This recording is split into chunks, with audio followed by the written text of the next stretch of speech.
Next is Dr. Richard Burt, who was nominated by Northwestern University Feinberg School of Medicine for his study, hematopoietic stem cell transplantation for frequently relapsing multiple sclerosis, which was published in JAMA.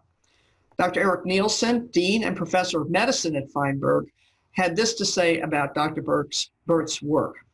Dr. Burt has already improved the lives of patients suffering from MS. I am confident that his HSCT treatment strategy will enable researchers to further understand MS and other autoimmune disorders. This study is being recognized with a Distinguished Clinical Research Achievement Award, which includes a $5,000 cash prize. Dr. Burt, please tell us about your work. Well, thank you very much. Did my screen come up for you, my slides? Yes, it did. Okay, excellent. Again, thank you. So let me first begin by explaining that autologous hematopoietic stem cell transplantation for relapsing or remitting MS is not a stem cell therapy.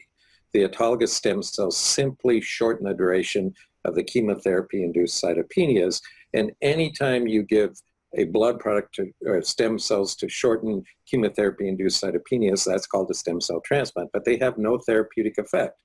There is no new drug or license or patent in this study. There's no pharmaceutical, institutional, or individual support or profit to or out of this study.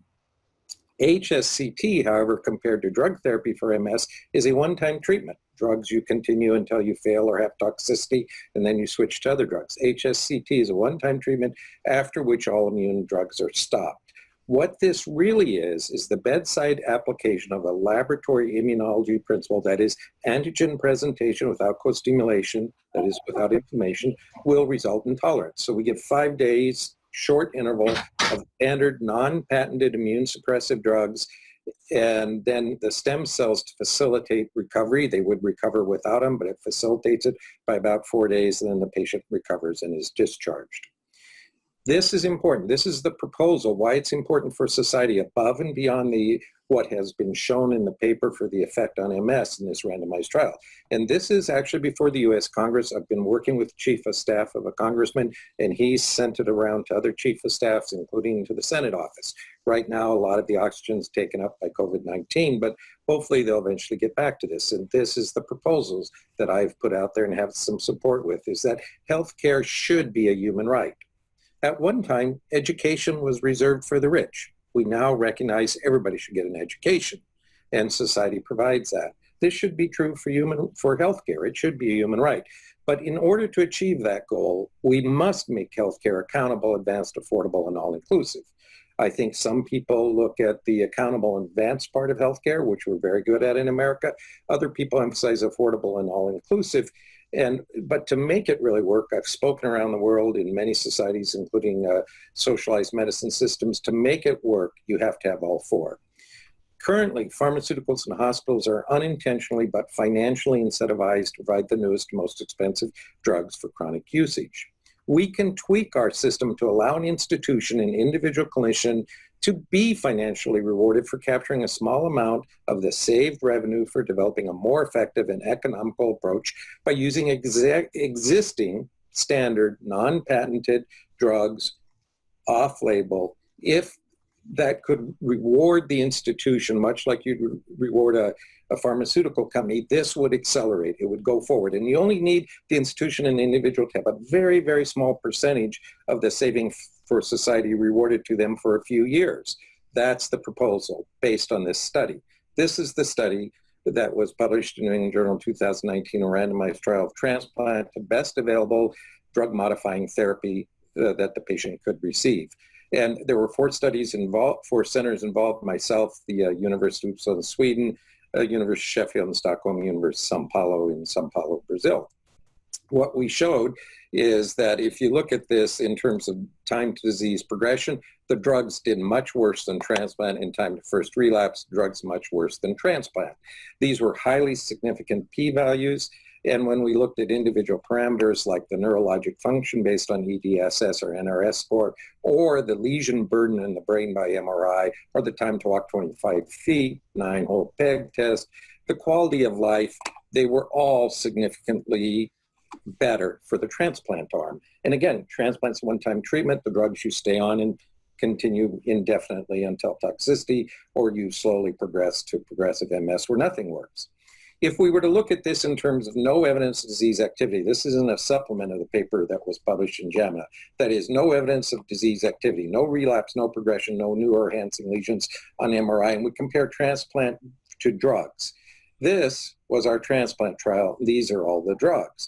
I threw in here other transplant trials, including our first non-randomized study that was reported in JAMA several years ago of 150 patients. This is our randomized trial in the transplant arm. This was a single study out of Sweden and another study out of America, the HALT study of just 24 patients. You can see there's a marked difference in no evidence of disease activity after a one-time treatment, no further treatment, compared to continued treatment with drugs, in which often they're reported in the literature for 1 or 2 years without longer follow-up.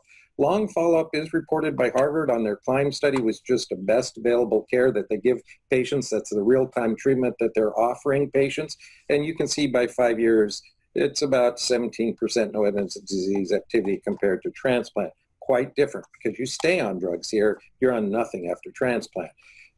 No evidence of disease activity says nothing about improvement. It says there's no new evidence of disease, clinically or on MRI. But if we look at whether a person improves, most drugs have never shown improvement in neurologic function. Two of the recent ones, Campath, alemtuzumab is another name for it, or natalizumab, which is also Tysabri, have shown mild improvement. Improvement is a decrease in the EDSS. But those values are very low. And the point is, to have an improvement in EDSS that's clinically meaningful to the patient, you need at least a 0.5 point change or a 1 point, depending where you are on the EDSS scale. If you look at the different transplant studies, including the randomized trial, you can see that there's a marked improvement in neurologic function after one-time treatment, whereas most drugs, they don't even report it in any of their publications, whether it's New England Journal or Lancet. The few that have, it's not clinically significant in the group as a whole. Importantly, if we look at quality of life, here are drug trials, change in your SF-36, and many drug trials have never reported quality of life. The few that have, which are Tysabri, Campath, and ocrelizumab, or the OPRA trials, you can see they mostly report physical component of quality of life, not mental, one did, and not total. But when they report the physical component, they show a small improvement of up to about 2 points or 2.5 points. Again, for the SF-36, you must have a 5-point change for any minimally clinically significant change for the patient. So these are statistically significant, but have no clinical meaning. And you stay on the drug. Quality of life after transplant, you can see where we reported from the non-randomized Chicago study and the randomized trial, marked improvements of 15 to 25 points in quality of life after a transplant. So it's quite a difference compared to the best drugs out there. Importantly, if we look at the cost of transplant versus drugs, on the right here you can see the cost of drugs, and you can see all these drugs that are available for MS. They're markedly increasing at 5 to 7 times the rate of inflation for a patient. They're currently running between $80,000 and $100,000 a year, and that does not include the two most recent and expensive drugs, alemtuzumab, which is about $186,000 a year, and ocrelizumab, which is $120,000 a year. So it doesn't include those two. All the others are $80,000 to $100,000. That's every year, and you just stay on it. After transplant, as one-time treatment, you stop all medications, and you can see we split the cost in direct and indirect, and then the total cost of the transplant, and you can see it's running really between an average about $84,000. So a transplant will be a cost saving after 1 year.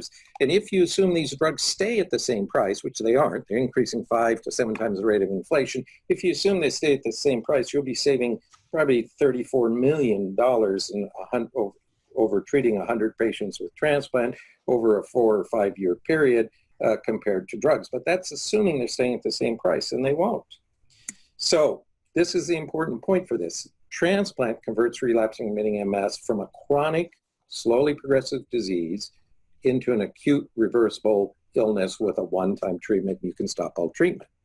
MS, because it is traditionally treated with chronic drug therapy, is the second most expensive chronic disease to take care of for the U.S. public health system, whether it's private or public. The annual DMT costs, drug therapy costs, increase 5 to 7 times faster than inflation every year. The average cost of these drugs in 1990s was $8,000 to $11,000. Those are the interferons. They have gone up in price just like all the new drugs. 2004, $26,000, 2013, $60,000, 2017, $17,000. And as of 2019, they're running between $80,000 and $100,000. For a patient, if you lose insurance due to loss of employment, you cannot have the money out of pocket to pay for these drugs, so you go untreated and the disease accelerates in the rate of progression and deterioration. Whereas with transplant, it's a one-time treatment of $84,000. If you lose your job and you lose insurance, you don't need treatment. You don't have to worry about it.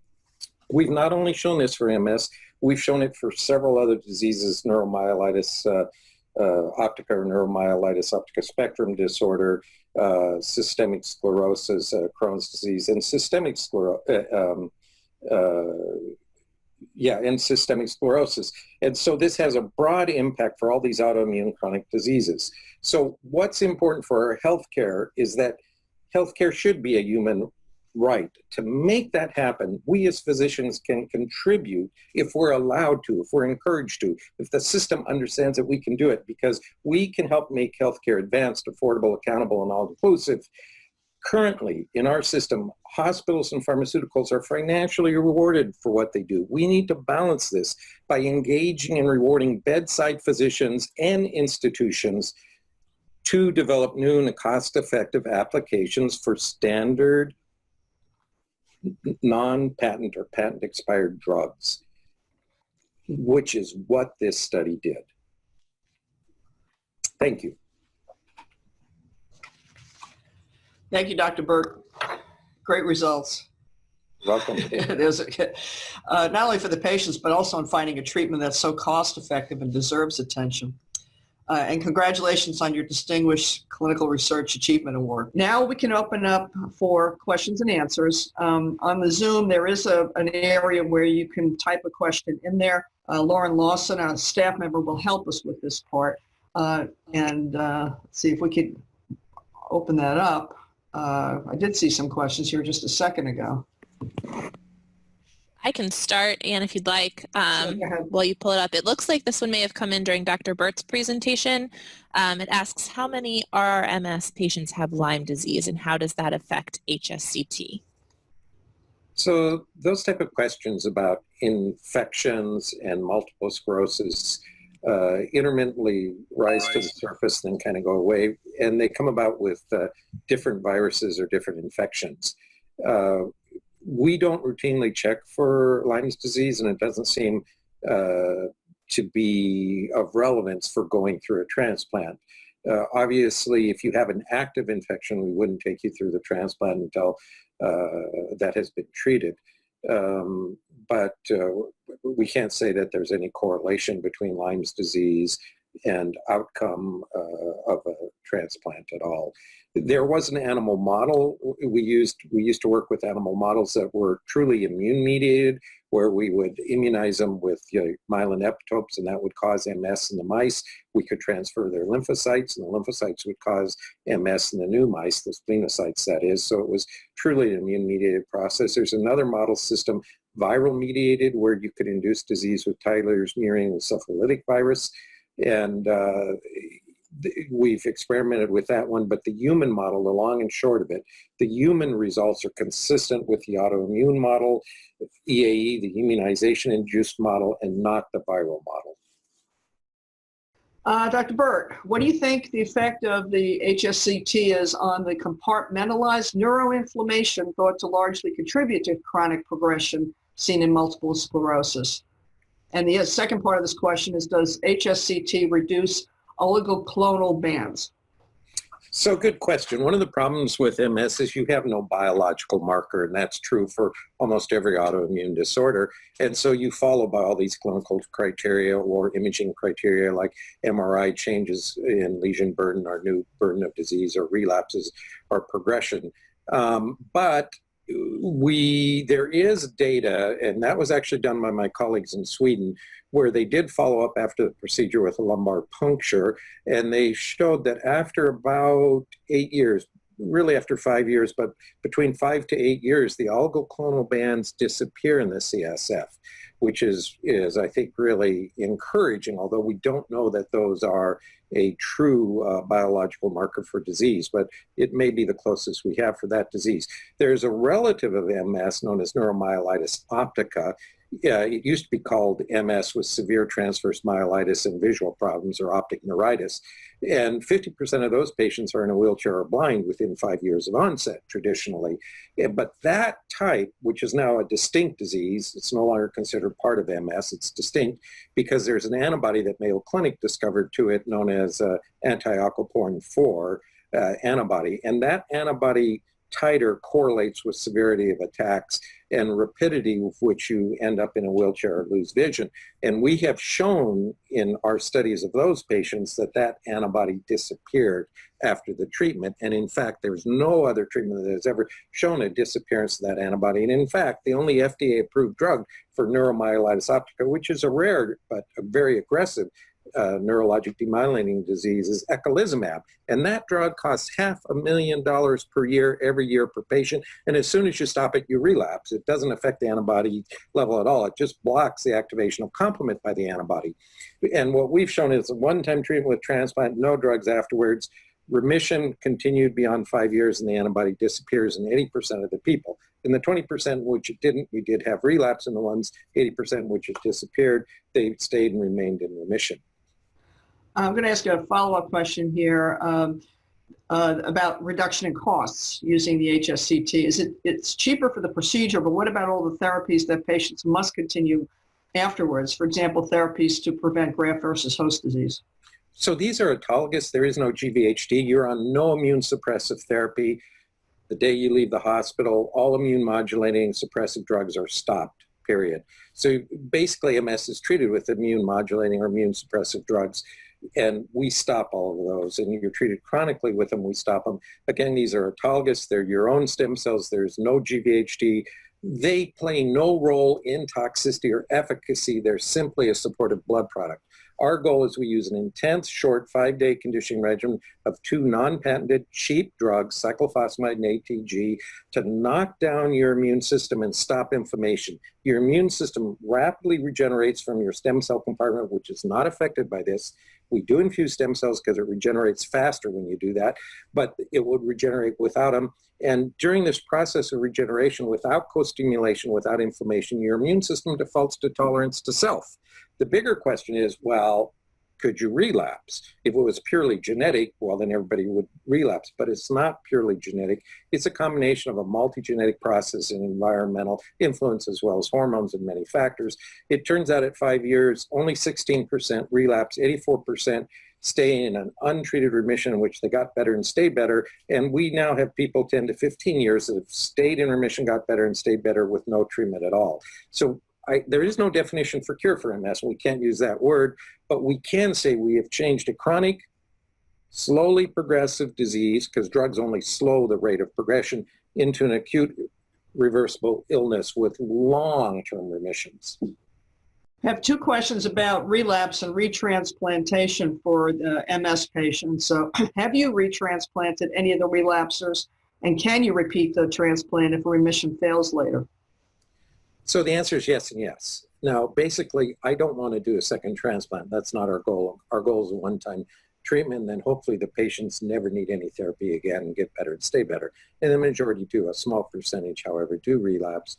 And it was never my goal to do it, but actually kind of had it forced upon us by a patient who came in just refused any other therapy until we did it. It was kind of an ethical quagmire because I couldn't let the patient not have any treatment. So we did it, and the patient's done extremely well and has had what's called a remission inversion. So unlike leukemia, if you relapse and get a second transplant for leukemia, which is common, your second remission is almost shorter, or is almost always shorter than the first. If you do it with MS, you get a remission reversion. The second remission is much longer, and seems, at least in the 2 we've done it, to have continued to remain in remission longer periods of time. How long that will be, we don't know. But obviously, that's not our goal. Back to the question on costs. Costs, again, depend on the regimen you use. And different people around the world are using different regimens, and the regimens also determine the toxicity and the risk. So the key here now is to fine-tune it so it's even cheaper and even safer. And one more question along those lines. How dependent is the stage of MS disease or other advanced autoimmune disease on the success of HSCT? Critical question. Part of doing this is defining the right group of patients. It's not only the regimen you choose, the conditioning regimen, but the selection of patients is key. For instance, if you do this in secondary progressive MS, where we first had to start, our NIH advisory panel advised that we begin there because nobody had ever done it. My animal model said it wouldn't work, and it didn't work. It's a neurodegenerative disorder. This is an immune therapy to reset or regenerate tolerance. It's not going to work once you have a neurodegenerative disorder. So this won't work in secondary progressive MS. So selection of patients is key. And there are people who have very mild MS that wouldn't do this in. So we're looking at people that are having frequent relapses, but have not gotten to secondary progressive MS. That's where this really shows great benefit for the patient and is very effective.